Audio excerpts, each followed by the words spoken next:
Hello everyone, আসসালামু আলাইকুম। Welcome back to my Kajal Cox's Bazar blog. তো আজকে আমি অন্য একটা কক্সবাজারে যাব, যে কক্সবাজারটা হয়তো বা কম বেশি আপনারা অনেকেই চিনেন কিংবা অনেকেই চিনেন না, অনেকের আশা হয় না।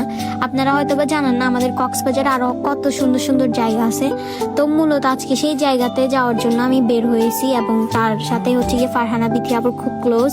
আমার ভাইয়াদের সাথে দেখা হয়ে গেছে। ভাইয়ারা আসলে আমাকে অনেক আগে থেকে ফোন দিতেছিল, হঠাৎ করে বললো যে আমরা আসছি। দেন তাদের সাথে একটা সেলফি নিলাম, তাদের সাথে কয়েকটা ছবি তুলতেছিলাম।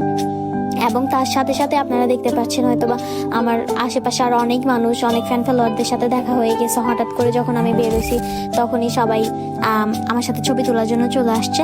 দেন আমি হচ্ছে গিয়ে চলে আসছি সেই জায়গায়, যে জায়গার কথা আপনারা হয়তোবা অনেকেই জানেন না। এবং এখানে কিন্তু আপনি আসলে খালি চুটকি মাছ ছাড়া আর কোনো কিছুই দেখতে পারবেন না। আরো অনেক সুন্দর একটা বিচ আছে, সেটাও আজকে আপনাদেরকে দেখাবো। তো এখানে যদিও চুটকি মাছের জন্য এই জায়গাটা বিখ্যাত, এখানে ফিশারি গার্ড বলা হয় আমাদের ভাষায়। আপনারা অনেকেই আসতে পারেন চাইলে এখানে, যারা যারা শুটকি নিতে চান কেমিক্যাল মুক্ত, তারা কিন্তু এখানে চলে আসতে পারেন।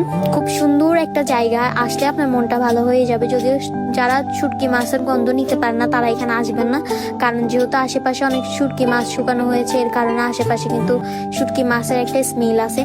এবং যদিও একটু মেঘলা ছিল, বৃষ্টি বৃষ্টি ভাব ছিল, এর কারণে ওয়েদারটা অনেক বেশি ভালো লাগতেছিল। তো আমি হচ্ছে গিয়ে এখন চলে যাচ্ছিলাম বিচের দিকে, এদিকে ঘোরাঘুরি শেষে। দেন বিচে এসে আমি পুরাই অবাক, এত সুন্দর মারাত্মক একটা ওয়েদার ছিল। এবং এখানে দেখতে পাচ্ছেন বিচের মধ্যে গরু ঘোরাফেরা করতেছিল, যদি এটা একটা প্রাইভেট আমাদের লোকাল লোকজনের জন্য একটা বিচ ছিল। দেন এখানে হচ্ছে গিয়ে অনেক পাখি দেখতে পারবেন আপনি, সামুদ্রিক চিল বলে এগুলাকে, যারা এখানে হচ্ছে গিয়ে মাছ খায়। যদিও অনেক মাছ নৌকা এখানে আসে, মাছ উঠানো হয়, যদি এই মাছগুলো হচ্ছে গিয়ে পাখিরা খেয়ে থাকে। তো অনেক ভালো লাগতেছিল আমার জায়গাটা, এবং চারিপাশে এত সুন্দর পাখিগুলা, দেখেন কি সুন্দর করে মাছ খাইতেছে, মরা যে মাছগুলা থাকে।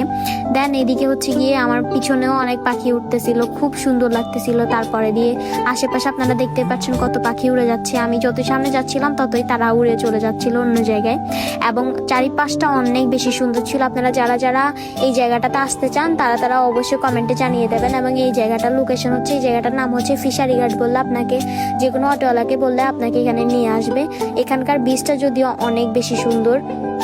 তো আমি ফিল নিতেছিলাম এখানকার ওয়েদারটাকে। যদি আমি এত গুছালোভাবে কথা বলতে পারি না, এটা কেউ মাইন্ড করবেন না। তো আজকে থেকেই আমার শুরু নতুন পথ চলা এবং নতুনভাবে কন্টেন্ট মেক করা। তো আমি এতদিন অনেক ভুল কাজ করছি কিংবা বুঝতে পারিনি আমার কন্টেন্ট ক্রিয়েটিংটাকে কিভাবে এগিয়ে নিয়ে যেতে হবে। তো এখন আমি বুঝতেছি। তো দেখতেই পাচ্ছেন পাখিগুলা কত সুন্দর করে পানির উপরে বসে বসে মাছ খাইতেছিল।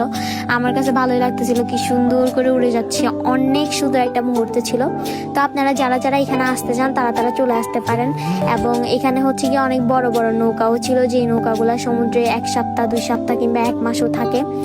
এই নৌকাগুলা থেকে হচ্ছে যে মাছগুলা আনা হয়, এই মাছগুলাই পরে শুটকি মাছের জন্য প্রসেসিং করা হয়। আপনারা যে মাছগুলা খেয়ে থাকেন কক্সবাজারে, এই মাছগুলা কিন্তু এখান থেকেই সংরক্ষণ করে নিয়ে যাওয়া হয়। দেন এখানে হচ্ছে গিয়ে আমি দেখাইতেছিলাম কত বড় বড় নৌকা ছিল, যেগুলাকে ট্রলারও বলতে পারেন। তো আমি হচ্ছে গিয়ে জিজ্ঞেস করতেছিলাম, এখানে সোনাদিয়া বলে একটা দ্বীপ আছে, ওখানে হচ্ছে ডলফিন দেখা যায়, ওই দ্বীপটার কথা আমি জিজ্ঞেস করতেছিলাম। যদিও আমাদের কক্সবাজার অনেক সুন্দর একটা জায়গা, এখানে অনেক সুন্দর সুন্দর জায়গা আছে ঘোরার মতো। তো আমি একটু হাঁটাহাঁটি করলাম এবং ভালোই লাগতেছিল। বিচটা একদম চুপচাপ, মানুষজন নাই, আমাদের এলাকার মানুষজন আছে। তো দেখতে পাচ্ছিলেন কত সুন্দর করেই আছে। যারা এখানে অনেকেই শুটিং করে থাকেন, এবং শুটিং এর জন্য এটা বেস্ট একটা প্লেস বলতে পারেন। তো অনেকেই এখানে শুটিং এর জন্য আসে। তো আমি হচ্ছে গিয়ে যে সাইডে দিয়ে চুটকি মাছগুলো দেখতেছিলাম, কিভাবে শুকানো হয়, কিভাবে প্রসেসিং করা হয়, দেন কিভাবে আপনাদের কাছ অব্দি পৌঁছানো হয়। তো এইটাই আমি হচ্ছে গিয়ে দেখতেছিলাম। এখানে আমাদের সাথে একটা ভাইয়া ছিল। তো যাই হোক, এখানে আমি ওনার সাথে অনেকক্ষণ ঘোরাফেরা করলাম। এখানে শুটকি মাছ যেগুলো শুকানোর পরে এগুলাকে এখন বাজারে নিয়ে যাওয়া হবে বিক্রি করার জন্য, কিংবা দোকানে প্যাকেট করে রাখা হবে সেল করার জন্য। তো আপনাদের কাছে আমার ভিডিও কেমন লাগে অবশ্যই কমেন্টে জানাবেন। আর যারা যারা কক্সবাজারের নিত্য নতুন ভিডিও দেখতে চান তারা আমার পেজে চোখ রাখুন। আজকের পর থেকে প্রত্যেকদিন কক্সবাজারে অনেক সুন্দর সুন্দর ওয়েদারের ভিডিও আমার পেজে আপলোড করা হবে। আর ভিডিওটি কে কোথা থেকে দেখছেন অবশ্যই কমেন্টে জানাবেন। দেন এখানে অনেক আন্টিরা কাজ করতেছিল, অনেক মহিলারা যারা বাসায় কাজ করে, হাউস ওয়াইফ বলতে পারেন, তারা হচ্ছে গিয়ে চুটকি মাছের কাজ করে থাকেন, এবং তারাই হচ্ছে সমস্ত ধরনের প্রসেসিং করে। তো তো যাই হোক, এখানে আপনারা দেখতে পারলেন এখানকার সৌন্দর্য এবং এখানে কত কত শুটকি মাছ। এখানে যদিও অনেক বিজনেসম্যানরা আছে যারা হচ্ছে এই শুটকির ব্যবসা করে থাকে কক্সবাজারের ভিতরে। তো যাই হোক, আপনারা সবাই ভিডিওটি বেশি বেশি করে শেয়ার করে দেবেন। কে কোথা থেকে দেখছেন অবশ্যই কমেন্টে জানাবেন। এবং আমার কাছে ভালোই লাগে আপনাদেরকে এরকম সুন্দর সুন্দর ভালো ভালো ভিডিও উপহার দিতে। তারপরে দিয়ে আমি আবার চলে আসলাম আরেকটা জায়গায়, যেখানে হচ্ছে গিয়ে বড় বড় মাছগুলা ছিল। এগুলো হচ্ছে গিয়ে বড় বড় ছুরি মাছ থেকে শুরু করে বিভিন্ন ধরনের মাছ। এতগুলো মাছের নাম আমি নিজেও জানি না। তো যাই হোক, এখানে হচ্ছে গিয়ে আমি হাঁটাহাঁটি করতেছিলাম, যদিও মাছগুলো হচ্ছে গিয়ে এখনো পুরোপুরিভাবে শুকায় নাই। এগুলো শুকানোর জন্য হচ্ছে গিয়ে এখানে দেওয়া হয়েছিল। তো যাই হোক, সবাই আমার জন্য দোয়া করবেন। সবাই ভালো থাকবেন, সুস্থ থাকবেন, আমার জন্য দোয়া করবেন। দেখা হবে নেক্সট কোনো ব্লগে।